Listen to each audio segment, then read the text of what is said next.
एक छोटे से गांव में देवकरण अपनी पत्नी कमला और दो छोटे बच्चों के साथ रहता था।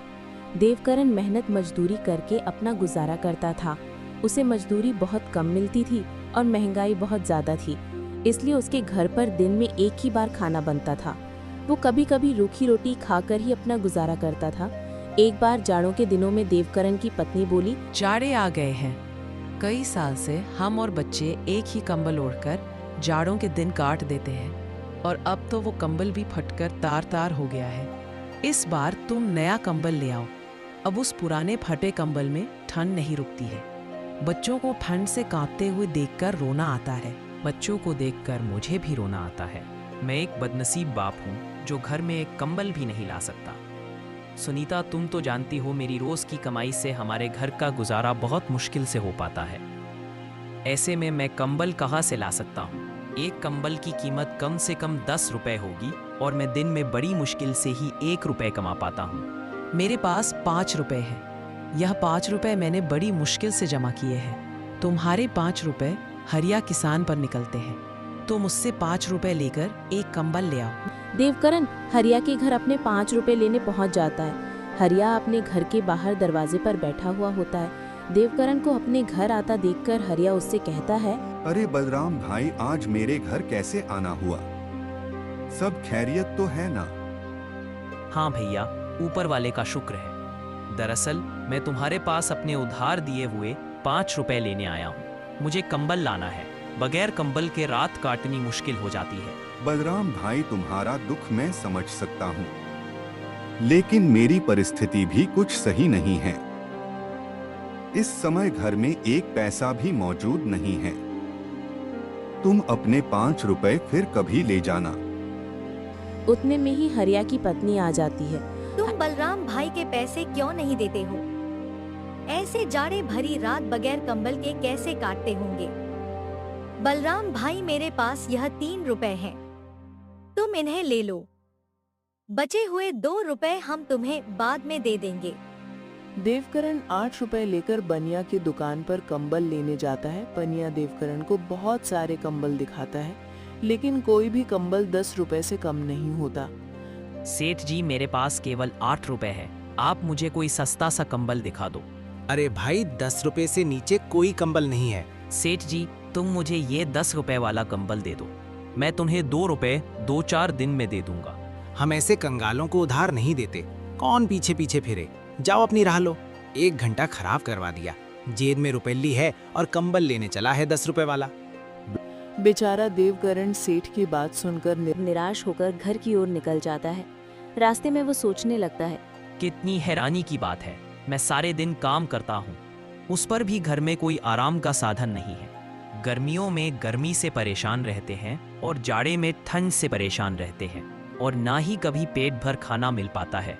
ऐसी जिंदगी जीने से क्या फायदा जब मैं अपने बच्चों को सुख नहीं दे सकता। बेचारी सुनीता ने घर से चलते समय कहा था कि कंबल जरूर लेकर आना।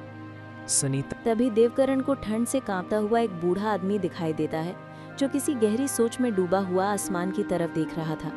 उस बूढ़े आदमी को देखकर ऐसा मालूम हो रहा था जैसे वो बहुत बड़ी मुसीबत में है, लेकिन देवकरण उसे देखकर आगे बढ़ जाता है। थोड़ी दूर जाने के बाद देवकरण सोचने लगता है, फिर मैं देवकरण कितना निर्दयी हूँ। बेचारे उस बुजुर्ग आदमी को ठंड में सिकुड़ते हुए छोड़ाया। कहीं वो बूढ़ा आदमी ठंड से मर न जाए। पता नहीं उसने कुछ खाया होगा भी या नहीं। कितना बुरा होगा अगर मैं उसे इस हालत में छोड़कर चला गया। मुझे उसकी मदद करनी चाहिए। फिर देवकरण वापस उस बूढ़े आदमी के पास गया। बाबा, आप इतनी ठंड में यहाँ क्यों बैठे हैं? क्या आपको कोई मदद चाहिए? बेटा, मदद तो मुझे चाहिए, लेकिन तुम मेरी क्या मदद करोगे? तुम्हारे कपड़े तो खुद तुम्हारी कहानी बता रहे हैं। बाबा, मेरे बस का हुआ तो मैं आपकी मदद जरूर करूंगा। ज्यादा ना सही तो थोड़ी बहुत तो कर ही दूंगा। बेटा, मैंने एक सूदखोर से ब्याज पर 7 रुपए लिए थे, लेकिन मैं समय पर उसके पैसे नहीं दे पाया। इसलिए उसने मुझसे मेरा घर छीन लिया और मुझे बेघर कर दिया। मेरे पास इतने पैसे नहीं हैं कि मैं उस सूदखोर के पैसे देकर अपना घर वापस ले सकूं। ना ही मुझसे अब कोई काम होता है जो उसके पैसे कमा कर दे सके। बाबा, आपके बच्चे नहीं हैं? बेटा, मेरे 2 लड़के हैं। मैंने उन्हें दिन रात मजदूरी करके पढ़ाया था। जब उनकी नौकरी लग गई तो वो मुझे छोड़कर शहर चले गए। वहां जाकर उन्होंने अपना घर बसा लिया और मुझे भूल गए। एक दिन आए थे दोनों भाई मुझसे मिलने, नहीं बल्कि मेरी जमीन बेचने।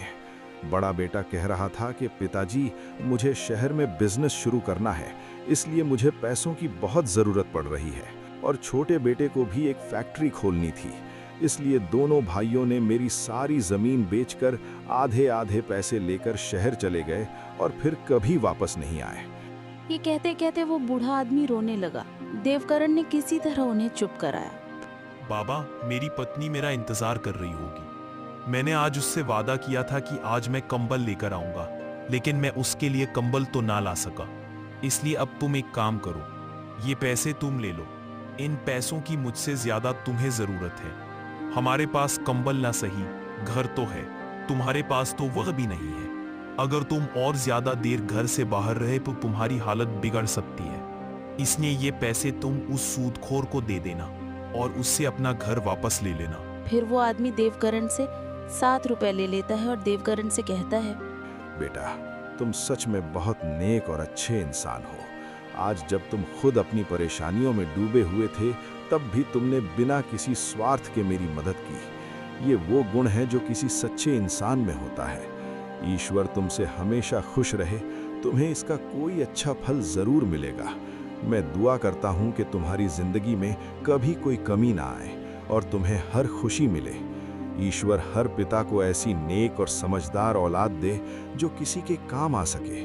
तुम जैसी औलाद किसी भी बाप के लिए बड़े ही गर्व की बात होती है। वो बुजुर्ग आदमी देवकरण को बहुत दुआ देता है और फिर वहाँ से चला जाता है। देवकरण को उस बुजुर्ग आदमी की मदद करके आज बहुत खुशी मिल रही थी, लेकिन दूसरी ओर उसे दुख भी था क्योंकि वो अपनी पत्नी के लिए कंबल नहीं ला सका। लेकिन उसे इस बात की तसल्ली भी थी कि उसने खुद की गरीबी के बावजूद एक नेकी का काम किया है। ये सोचते सोचते देवकरण भी अपने घर चला जाता है। जैसे ही उसकी पत्नी देवकरण को देखती है तो वो उससे कहती है, देखते देखते मेरी आंखें दुख गईं। दिल में अजीब अजीब ख्यालात आ रहे थे कि कहीं कोई अनहोनी ना हो गई हो। सुनीता, तुम भी जरा जरा सी बातों की चिंता करने लगती हो। अरे, जब आदमी घर से बाहर होता है तो समय लग ही जाता है। मैं हरिया के पास गया था पैसे लेने, लेकिन उसने पैसे देने से इनकार कर दिया। पर उसकी पत्नी ने हमारी मजबूरी देखकर 3 रुपये दे दिए थे। क्या बस 3 रुपए ही दिए हैं? तुम पूरे 5 रुपए लेकर क्यों नहीं आए? जब उधार लेने आया था तब तो बड़ा भला बन रहा था वो, और जब पैसे लौटाने का वक्त आया तो आनाकानी कर रहा है। तुम 10 बार उसके घर पैसे लेने चले गए, तब जाकर उसने तुम्हें 3 रुपए दिए हैं। अब ना जाने 2 रुपए कब देगा। और कंबल का क्या हुआ? सुनीता, मैं कंबल लेने गया था, लेकिन कोई भी कंबल 10 रुपए से कम नहीं था। मैंने बनिए से 2 रुपए उधार करने के लिए भी कहा, लेकिन उसने उधार देने से साफ इनकार कर दिया। आज के जमाने में कोई किसी को बिना कुछ फायदे के कोई चीज नहीं देता। अगर तुम उससे ब्याज पर 2 रुपए की उधारी करते तो वह तुरंत दे देता, लेकिन तुमने सही किया जो कंबल नहीं लाए। 2 रुपए की तो बात है, 10-5 दिन में इकट्ठे हो जाएंगे। लाओ 8 रुपए, मैं उन्हें संभाल कर रख देती हूँ। जब कंबल लाओगे तो दे दूंगी। सुनीता, उन 8 रुपए में से 7 रुपए मैंने एक बुजुर्ग आदमी को दे दिए। उसे पैसों की बहुत जरूरत थी, वह ठंड से कांप रहा था। अगर मैं उसकी मदद नहीं करता तो शायद वह जिंदा ना रह पाता। फिर देवकरण ने विस्तार सी सारी बात कमला को बताई। कमला की बात सुनकर कमला बोली, फिर तुमने बहुत अच्छा किया जो रुपए 7 उस बुजुर्ग आदमी को दे आए, लेकिन तुम्हें पता होना चाहिए कि जो दिया घर की रोशनी के लिए होता है, उसे मंदिर में ले जाकर नहीं जलाया जाता। अब इस जाड़े भरी रात में हम अपने बच्चों को क्या उड़ाएंगे? भला इस गांव में कौन ऐसा आदमी है जो तुम्हारी रुपए 1 की भी मदद कर दे? तुम बिल्कुल सही कहती हो सुनीता, मैं तुम्हारी बात से पूरी तरह से सहमत हूँ, लेकिन वह बेचारा बुजुर्ग आदमी हमसे ज्यादा मुसीबत का मारा था। तुम चिंता ना करो, ईश्वर ने चाहा तो हमारे कंबल का भी कहीं ना कहीं से इंतजाम हो ही जाएगा। चलो तुम मेरे लिए खाना लगा दो, बहुत जोरों की भूख लगी है। आज तो घर का आटा भी खत्म हो गया है। 3 रोटी का आटा बचा हुआ था। 2 रोटी बच्चों ने खा ली और 1 रोटी मैंने आपके लिए रख दी। और तुमने क्या खाया सुनीता? या तुम भूखी ही हो? मैंने भी बच्चों के साथ एक आध निवाले खा लिए थे। कमला देवकरण के लिए खाना लगा देती है। जैसे ही देवकरण खाना खाने बैठता है, उतने में ही कोई घर का दरवाजा खटखटाता है। कमला घर के बाहर जाकर देखती है तो एक बूढ़ी औरत खड़ी थी। वो कमला से कहती है, बेटे, मुझ पर दया करो। मैंने कल से कुछ नहीं खाया है, इसलिए मेरी हालत बहुत ख़राब हो गई है और मेरे पास खाने के लिए कुछ भी नहीं है। कृपया मुझे कुछ खाने को दे दो, ईश्वर तुम्हारा भला करेगा। बहुत लोगों के घर के दरवाजे खटखटाए, लेकिन किसी ने ठंड की वजह से दरवाज़ा नहीं खोला। माँ जी, इस वक्त तो हमारे घर में कुछ भी नहीं है जिससे मैं तुम्हें खाने को दे सकूं, और ना ही राशन है जो मैं तुम्हें बनाकर कुछ दे दूं। कमला की बात सुनकर बुजुर्ग महिला की उम्मीद टूट जाती है। उतने में ही देवकरण आ जाता है। वो बुजुर्ग महिला से कहता है, माताजी, आप अंदर आ जाइए।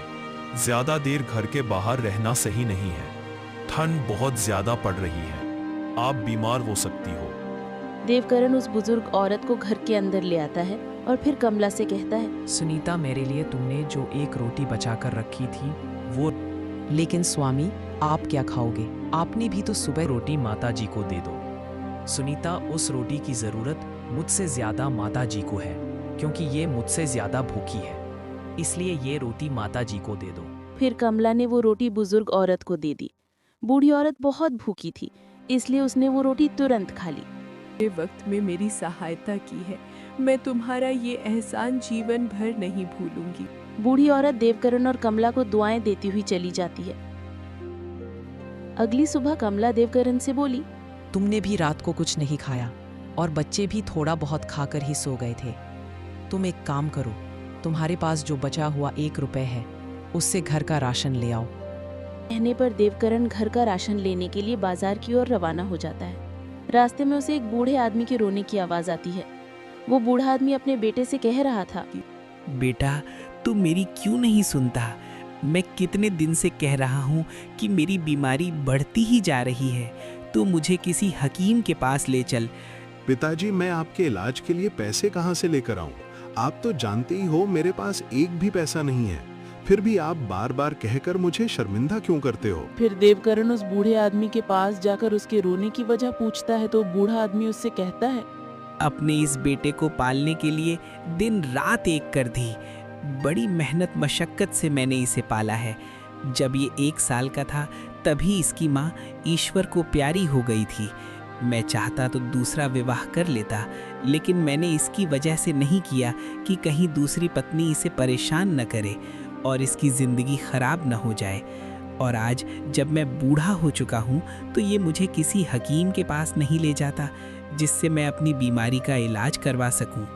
फिर बूढ़े आदमी का बेटा देवकरण से कहता है, मैं इस बात से सहमत हूँ कि इन्होंने बड़ी ही तकलीफों से मुझे पाला है और पाल पोस कर जवान किया है, लेकिन मैं मजबूर हूँ। मेरे पास इतने पैसे नहीं हैं कि मैं इनको किसी हकीम के पास ले जा सकूं। देवकरण दोनों बाप बेटे की बात सुनकर परेशान हो गया और फिर उसने अपना 1 रुपया जिससे वो घर का राशन लेने जा रहा था बूढ़े आदमी के बेटे को दे देता है। इस 1 रुपए की मुझे भी बहुत आवश्यकता है, क्योंकि मेरे बच्चे बहुत भूखे हैं और इस 1 रुपए से मैं घर का राशन लेने जा रहा था, जिससे मैं अपने परिवार का पेट भर सकूं। लेकिन अगर तुम्हारे पिताजी को समय से इलाज नहीं मिला तो इनकी जिंदगी को खतरा है। इस 1 रुपए से तुम अपने पिताजी का इलाज करवा लो। जाकर उस नौजवान को देवकरण के इस नेक काम पर विश्वास ही नहीं हो रहा था कि उसने अपनी खुद की मजबूरी होते हुए भी हमारी मदद की है। उसने चाहा कि वो देवकरण के कदमों में गिर पड़े, लेकिन देवकरण ने उसे ऐसा करने से रोक दिया और कहने लगा, मेरे भाई, अपने पिताजी का इलाज सही से करवाओ और अब हमेशा इनका ख्याल रखना। घर इसके बाद वो दोनों बाप बेटे देवकरण को दुआ देते हुए चले जाते हैं। उनके जाने के बाद देवकरण तरह तरह के ख्यालों में खो जाता है। वो बेचारा बहुत ही हैरान और परेशान था, इसलिए वो सोचने लगता है, जाकर सुनीता को क्या जवाब दूंगा। बच्चे भूखे हैं, मेरा इंतजार कर रहे होंगे कि पिताजी राशन लेकर आते ही होंगे। मैं अब उनके सामने किस मुंह से जाऊं? अगर उस नौजवान की मदद नहीं करता तो उसका बूढ़ा बाप बीमारी की वजह से चल बसता। अब मैं किसी को परेशान भी तो नहीं देख सकता हूं, लेकिन इस दुनिया में बहुत से लोग परेशान हैं। तो क्या मैं सभी की मदद करता रहूंगा? क्या खुद की परेशानी से बड़ी कोई परेशानी हो सकती है? देवकरण के दिमाग में अनगिनत ख्याल आ रहे थे। कुछ देर के बाद वो अपने घर की तरफ चल पड़ा, लेकिन भूख की वजह से उसे चला भी नहीं जा रहा था। फिर भी वो अपने घर जाने को मजबूर था। गिरता पड़ता वो किसी तरह अपने घर पहुंचा। उसने दरवाजे पर दस्तक दी। उसकी पत्नी और बच्चे इसी इंतजार में थे, इसलिए उसकी पत्नी ने फौरन दरवाजा खोल दिया। उसकी पत्नी के चेहरे पर खुशी साफ झलक रही थी, लेकिन जब उसने पति के चेहरे पर मायूसी और हाथ खाली देखे तो कमला की खुशी पल भर में गायब हो गई। कमला देवकरण से कहने लगी, क्या हुआ जी? तुम तो घर का राशन लेने गए थे, फिर खाली हाथ वापस क्यों लौट आए? सुनीता, एक आदमी को इलाज की सख्त जरूरत थी, लेकिन उसके पास पैसे नहीं थे जिससे वह अपना इलाज करवा सके। मुझसे उसका दर्द देखा नहीं गया। अपने इसलिए पति की बात मैंने सुनकर वह कमला 1 गुस्से रुपया से उस आग आदमी बबूला को हो दे उठी दिया। और फिर देवकरण से बोली, तुम्हें तो सिर्फ दूसरे लोगों का दर्द दिखाई देता है। अपने बच्चे भूख से तड़प रहे हैं, उनकी कोई फिक्र नहीं है और कल से खुद ने भी कुछ नहीं खाया। दूसरों को मुसीबत में देखकर उनकी मदद करते फिरते हो, लेकिन पता नहीं तुम्हें अपने बच्चों पर दया क्यों नहीं आती, क्यों उनका दर्द नहीं दिखाई देता। अब तुम ही बताओ, मैं अपने बच्चों को क्या खिलाऊं जो उनकी भूख मिट सके? मेरे बच्चों में ज्यादा देर तक भूख बर्दाश्त करने की हिम्मत नहीं है। अब तो लगता है भूख के मारे इनकी जान ही निकल जाएगी। सुनीता, ऐसा मत कहो। जो चीज़ जिसके नसीब में होती है वो उसी को मिलती है। वो बेचारा बूढ़ा आदमी बहुत मजबूर और लाचार था। अगर तुम भी उस बूढ़े आदमी की फरियाद सुनती तो तुम भी वही करती जो मैंने किया। सुनीता, तुम विश्वास रखो, ईश्वर हमारे लिए भी कोई रास्ता जरूर निकालेगा। देवकरण की बात सुनकर कमला का गुस्सा शांत हो गया। फिर वो देवकरण से बोली, तुम एक काम करो, मेरी यह सोने की अंगूठी साहूकार के पास गिरवी रखकर कुछ पैसे ले आओ। जब हमारे पास पैसे हो जाएंगे तो हम साहूकार से अंगूठी वापस ले लेंगे। फिर देवकरण ने अपनी पत्नी से अंगूठी ले ली। वो नहीं चाहता था कि साहूकार के पास अंगूठी गिरवी रखकर पैसे ले आए, लेकिन बेचारा मजबूर था। बिना कुछ कहे चुपचाप साहूकार के घर की ओर चल पड़ा। देवकरण को अपने घर देखकर साहूकार बोला, अरे बलराम, बताओ कैसे आना हुआ तुम्हारा यहाँ? साहूकार जी, मुझे कुछ पैसों की जरूरत है। थोड़े बहुत दिन में मैं आपके पैसे लौटा दूंगा। बलराम, पैसे तो मैं तुझे दे दूंगा, लेकिन तुम्हें पैसों के बदले कुछ गिरवी रखना होगा। मैं तुम्हें पैसे दे सकता हूँ, और जब तुम ब्याज के साथ मेरे पैसे लौटा दोगे तो मैं तुम्हारी गिरवी रखी चीज वापस कर दूंगा। फिर देवकरण साहूकार को अपनी पत्नी की अंगूठी दे देता है। अंगूठी लेकर साहूकार देवकरण को पैसे दे देता है। देवकरण पैसे लेकर बाजार से घर का राशन ले आता है। उसके बाद उसकी पत्नी खाना बनाती है और सभी खाना खाते हैं। खाना खाने के बाद वो सो जाते हैं। आधी रात को 2 चोर किसी तरह देवकरण के घर में घुस जाते हैं। उनके पीछे राजा के सिपाही पड़े हुए थे। उनसे बचने के लिए ही वो देवकरण के घर में घुस जाते हैं। उनके पास बहुत सारे सोने के सिक्के थे। तुम तो कह रहे थे कि तुम छोटी मोटी चोरी करते हो। तुम्हारे चक्कर में मेरी जान भी खतरे में है। अगर सिपाहियों ने हमें पकड़ लिया तो राजा हमें जिंदा नहीं छोड़ेगा। मैं तो कह दूंगा कि तुमने ही मुझे चोरी करने के लिए कहा था। मेरी पत्नी हमेशा मना करती रही कि मैं तुम्हारे साथ ना रहूं, लेकिन मैंने उसकी एक ना सुनी और आज मैं इस मुसीबत में फंस गया। क्या मैंने कहा था तुम्हें चोरी करने के लिए? अरे तुम ही रोज मुझसे कहा करते थे मुझे अपने साथ ले चलो। आज पहली बार तुम्हारी वजह से ये मुसीबत खड़ी हुई है, वरना आज तक मुझ पर किसी को शक नहीं हुआ है। भाई, मैं तुम्हारे हाथ जोड़ता हूँ, किसी भी तरीके से इस परेशानी से निकलने का कोई रास्ता सोचो। मैं मरना नहीं चाहता। मेरे बच्चे मेरा इंतजार कर रहे होंगे। एक काम करते हैं, इस सोने के सिक्कों की थैली यहीं छोड़ चलते हैं। इसी में हमारी भलाई है। अगर जिंदा रहे तो पैसे और कमा लेंगे, अगर पकड़े गए तो खैर नहीं। फिर वो दोनों चोर सोने के सिक्कों से भरी थैली देवकरण के घर में ही छोड़कर चले जाते हैं। सुबह जब देवकरण और उसकी पत्नी सोकर उठते हैं तो देखते हैं कि एक थैली रखी है। देवकरण ने जब वो थैली खोली तो सोने के सिक्के देखकर उसके होश उड़ गए।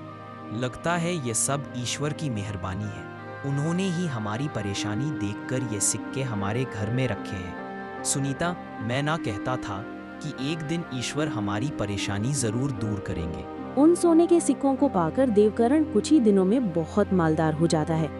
उसके बाद वो अपने लिए एक अच्छा सा मकान बनवाता है और फिर वो अपनी पत्नी के साथ खुशी से जीवन बिताने लगता है।